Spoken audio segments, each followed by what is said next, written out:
ഏത്തപ്പഴം നല്ലപോലെ പഴുത്ത് കറുത്തു പോയാൽ നിങ്ങൾ എന്ത് ചെയ്യും? പഴംപൊരി ഉണ്ടാക്കും അല്ലേ? അല്ലേ പിന്നെ വേറെ എന്ത് ചെയ്യും? ഞാനിപ്പോൾ ചെയ്യാൻ പോകുന്നത് എന്നാണെന്നറിയോ? ഒരു 4 മണി പലഹാരം. നമ്മൾ ചക്കയപ്പൊക്കെ ഉണ്ടാക്കുന്ന പോലെ തന്നെ ഏത്തപ്പഴം വെച്ചിട്ട് അപ്പം ഉണ്ടാക്കാം. എങ്ങനെ ഉണ്ടാക്കാമെന്ന് നോക്കാം. വായോ. 4 കായ എടുത്തേക്കുന്നത്, നല്ലപോലെ പഴുത്തത്. എന്നിട്ട് ഇതിനെ ഒന്ന് അപ്പച്ചെമ്പിൽ വെള്ളം വെച്ചിട്ടുണ്ട്, ആവി കയറി വന്നിട്ടുണ്ട്. നമുക്കൊന്ന് പുഴുങ്ങാൻ വെക്കണം. ആദ്യം അത് നടക്കട്ടെ, അതിനുശേഷം വേറെ എന്തൊക്കെയാണ് ചെയ്യേണ്ടതെന്ന് പറയാവേ. ശരിക്കും പറഞ്ഞാൽ ഇങ്ങനെ ഇല പരത്തിയിട്ട് ചുട്ടെടുക്കാൻ നല്ലതാണ് ഈ ഒരു മാവ് വെച്ചിട്ട്, അതായത് ഞാൻ കാണിച്ചു തരുന്ന ഈ മാവ് വെച്ചിട്ട്. പിന്നെ അതുപോലെ തന്നെ നമ്മുടെ അടയൊക്കെ ചുടത്തില്ലേ, ആവിയിൽ പുഴുങ്ങാം, അടയൊക്കെ ചുടുന്ന പോലെ അങ്ങനെ ഉണ്ടാക്കാം. ഈ ഒരു മിക്സ് വെച്ചിട്ട് പല രീതിയിൽ നമുക്ക് ഉണ്ടാക്കാം കേട്ടോ. അപ്പം പഴമൊന്നും ഇങ്ങനെ നശിപ്പിച്ച് കളയണ്ട. വെക്കേഷനൊക്കെ അല്ലേ, കുഞ്ഞുങ്ങളൊക്കെ വീട്ടിലുള്ള സമയമല്ലേ, എന്തെങ്കിലുമൊക്കെ 4 മണിക്ക് വേണമല്ലോ. അപ്പം ഇങ്ങനെയൊക്കെ എന്തെങ്കിലുമൊക്കെ അങ്ങ് ഉണ്ടാക്കി കൊടുക്കാം. മൂടി വെച്ച് നല്ലപോലെ ഒന്ന് വേകട്ടെ. നമ്മൾ ഇന്ന് പ്ലാവിൻ്റെ ഇലയിലാണ് ഉണ്ടാക്കുന്നത് കേട്ടോ. പ്ലാവിൻ്റെ ഇലയൊക്കെ എല്ലാം എടുത്ത് കഴുകി വെച്ചിട്ടുണ്ട്. കുറച്ച് അരിപ്പൊടി എടുത്ത് വെച്ചിട്ടുണ്ട്.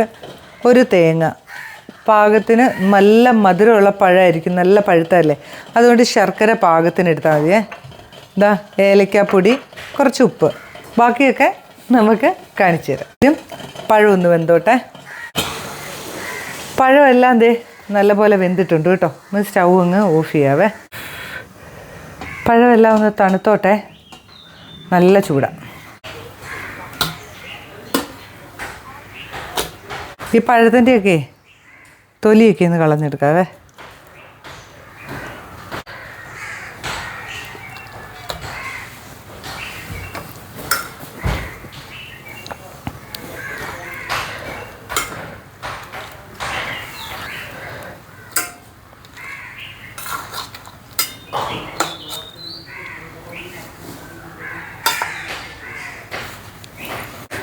പഴത്തിൻ്റെ തൊലിയൊക്കെ കളഞ്ഞ് ഇനിയിപ്പം നന്നായിട്ടൊന്ന് ഉടച്ചെടുക്കണേ. നല്ലപോലെ പഴുത്തോണ്ടേ വേഗം ഉടഞ്ഞിട്ട്.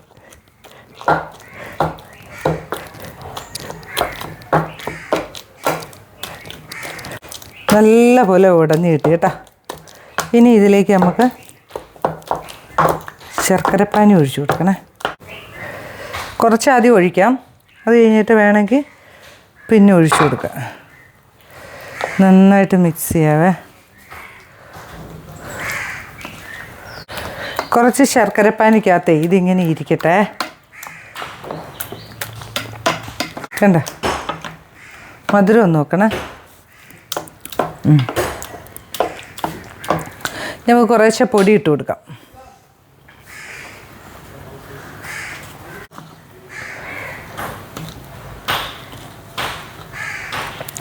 അരിപ്പൊടിയാണ് കേട്ടോ. റവ വേണമെങ്കിൽ റവയും ചേർക്കാം. ചേരുമ്പം മധുരത്തിന് ഇത്ര മതി. ഇനി നമുക്കിതിലേക്ക് കുറച്ച് പൊടിയും കൂടി ഇട്ട് കൊടുക്കണം. തേങ്ങാപ്പീരയില്ലേ, തേങ്ങാപ്പീര ഇഷ്ടമുള്ള അത്രയും ചേർത്തോ കേട്ടോ. തേങ്ങയൊക്കെ ഒരു ടേസ്റ്റാണ്.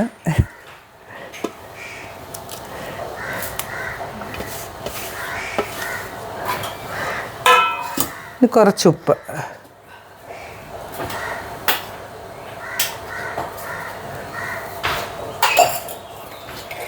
കുറച്ച് ഏലക്കാപ്പൊടി,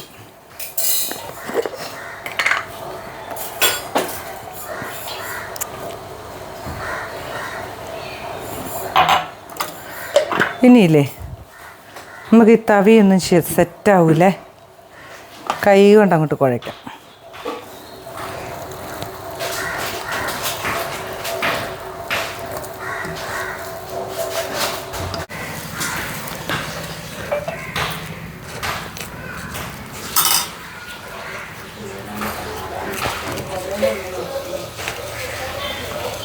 ഇവിടെ ഒരു ഈർക്കിൽ വെച്ചിട്ട് ഒരു കുത്തും കൂടെ ഞാൻ കൊടുത്തേക്കാവേ. അപ്പോൾ അതിങ്ങനെ സെറ്റായിരുന്നുള്ളൂ. ഇങ്ങനെയെല്ലാം ഒന്ന് ഉണ്ടാക്കി വയ്ക്കാം. ആ സമയത്ത് നമ്മുടെ ഇഡലി ചെമ്പിൽ വെള്ളം അടുപ്പ് വെച്ചിട്ടുണ്ട്. ഇനി ഇതിനെ നമുക്കിങ്ങനെ ഒന്ന് കുത്തി കുത്തി വെക്കാവേ.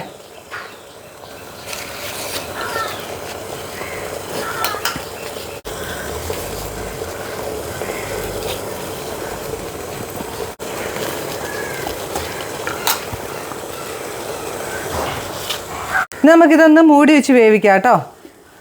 ഒരു 10 മിനിറ്റ്. പണ്ട് കാലത്തൊക്കെ ഇങ്ങനെ പ്ലാവിലയിലല്ലേ ഉണ്ടാക്കിക്കൊണ്ടിരുന്നത്. ഞാനിപ്പോൾ ഉണ്ടാക്കാൻ കാര്യം എന്നാ അറിയോ, ഇടനേല പറിക്കാൻ നോക്കിയിട്ട് കിട്ടിയില്ല.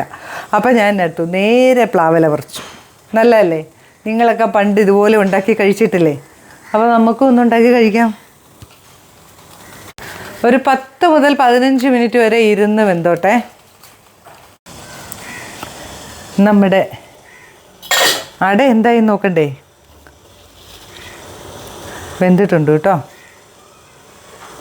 ഓരോന്ന് അങ്ങ് എടുക്കാം.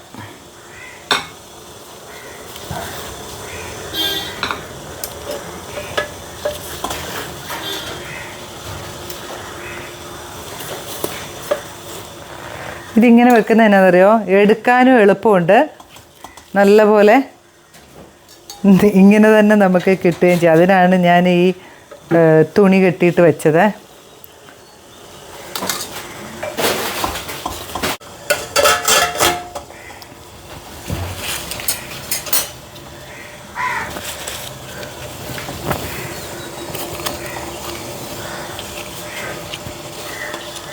നല്ല ടേസ്റ്റി ആയിട്ടുള്ള നാടൻ ഒരു 4 മണി പലഹാരം ഇവിടെ റെഡി ആയിട്ടുണ്ട്. അപ്പോൾ ചായയുടെയൊക്കെ കൂടെ ഒരു ചായയൊക്കെ എടുത്തിട്ട് പിള്ളേർക്കൊക്കെ ഇത് ഉണ്ടാക്കി കൊടുത്താൽ നല്ല അടിപൊളിയായിരിക്കും. എല്ലാവരും ഉണ്ടാക്കി നോക്കണം കേട്ടോ. എന്നിട്ട് അഭിപ്രായങ്ങളൊക്കെ പറയണം. ഒരു 3 പഴം വെച്ചിട്ടാണ് ഉണ്ടാക്കിയത്. അപ്പോൾ നിങ്ങൾക്കെല്ലാവർക്കും, നിങ്ങളൊക്കെ ഉണ്ടാക്കുന്നതായിരിക്കും, എന്നാലും ഈ ഒരു മിക്സ് വെച്ചിട്ടില്ലേ, നമ്മൾ ഓട്ടട പോലെ ചുട്ടെടുക്കാം, വാഴയിലയിൽ പുഴുങ്ങിയെടുക്കാം, ഇല്ലെങ്കിൽ ഈ ഇല, പ്ലാവിൻ്റെ ഇല ഇല്ലെങ്കിൽ, ഇടനയില ഇല്ലെങ്കിൽ വാഴയില എടുക്കാം. അങ്ങനെയൊക്കെ നമുക്ക് ഉണ്ടാക്കാം കേട്ടോ. അപ്പോൾ നല്ല ടേസ്റ്റി ആയിട്ടുള്ള ഒരു അപ്പം റെഡി ആയിട്ടുണ്ട്, ഇലയപ്പം.